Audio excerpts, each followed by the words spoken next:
So we got more stuff coming out on CD Projekt Red. I don't know when this is going to stop. I'm not sure because the drama just keeps on rolling out for for Cyberpunk 2077. The staff is getting hostile during meetings. We're going to go over that. There's more refund stuff. It just keeps coming out about this game. It's amazing. Every day there's something to talk about with this game and this company. I got this pulled up because I want you to see just how hard they got hit. Look at that. Look at that crash. Look at that crash. Now, this is when Sony, of course, famously took the game off of their store. They went from $22 down to $18.12. It's bounced back a little bit. It's bounced back just a little. It's at $18.50 now. So, I mean, that's a little bit better. They rose up a little bit. Now, the big refund news, which broke yesterday, was that you can now, if you bought the game on Xbox, you can now get a refund through their store. I'm not sure if you have to call them or get online. You'll have to look into that. But if you have the game purchased digitally on Xbox, like Sony, you can now go ahead and refund that. But the one thing they didn't do was pull the game off of the store. So you can still purchase this game if you want. I wish Sony would do the same thing. I believe that people should be allowed to have the choice if they want to buy the game or not. The other question that I had was, what about physical copies? Well, Best Buy is now letting you return the game if you opened it, which is pretty rare.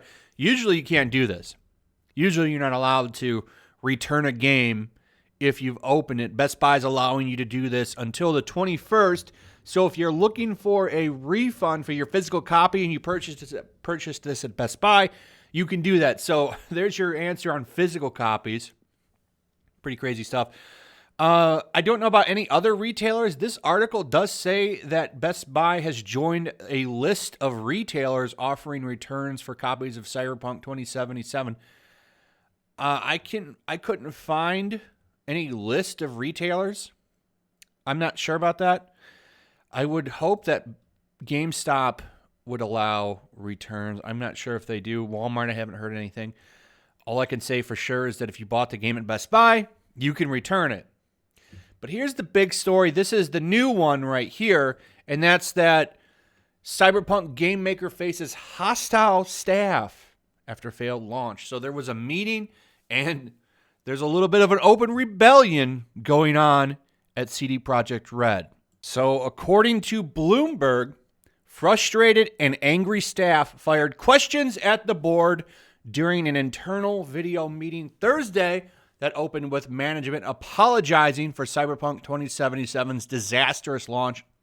According to two people who were present, it was a fitting atmosphere for a company whose slogan, plastered on posters all around its Warsaw office, is "We are rebels." Developers asked blunt questions about the company's reputation, the game's unrealistic deadlines, and the relentless overtime in the months and years leading up to the game's December 10th release, which is, of course, the thing that journalists are obsessed with, which is the crunch thing. Funny how they never really got on Naughty Dog about that. Oh, they wrote some articles on it, but for the most part, they kind of swept that under the rug with Naughty Dog. But with Cyberpunk, it's a bigger deal.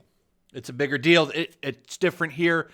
Probably because they don't quite lick the Cyberpunk boots like they do the Last of Us boots. I just find it kind of hypocritical. But I'm sure that surprises nobody that video game journalists are hypocritical. So the meeting took place before Sony Corp's shocking announcement that it was pulling Cyberpunk 2077 from the PlayStation Store and will offer full refunds to any customer who requests one. During the staff meeting, CD Projekt's directors said they had come to an arrangement with Sony but didn't offer specifics. In a Twitter post on Friday, the company said that following our discussion with PlayStation, a decision had been made to temporarily suspend digital distribution of the game. So that's, of course, the big news from 2 days ago. We can skip this part because this just goes over their stock crash and the player stuff. Here's where we get to some real stuff. I wish we could read this whole. I wish there was like a whole, like that video call, for example. I wish it was released so we could watch it, because this probably took place over Zoom and stuff because of social distancing and stuff. During Cyberpunk 2077's development, staff endured multiple periods of extensive overtime, including mandatory 6-day weeks to finish the game. Bloomberg has reported. When asked about this crunch time in the Q&A, the directors said they had plans to improve production practices in the future, but didn't elaborate, according to one person who was there. Their plans are to continue crunching when games are about to come out. Listen, this like stuff about the crunch stuff, every company does this. So this isn't a big deal to me. The questions that I would like to be asked and focused on, the questions that I would like answered more so is really hot stuff on, why is the game so broken and why didn't you just let the game get delayed till February?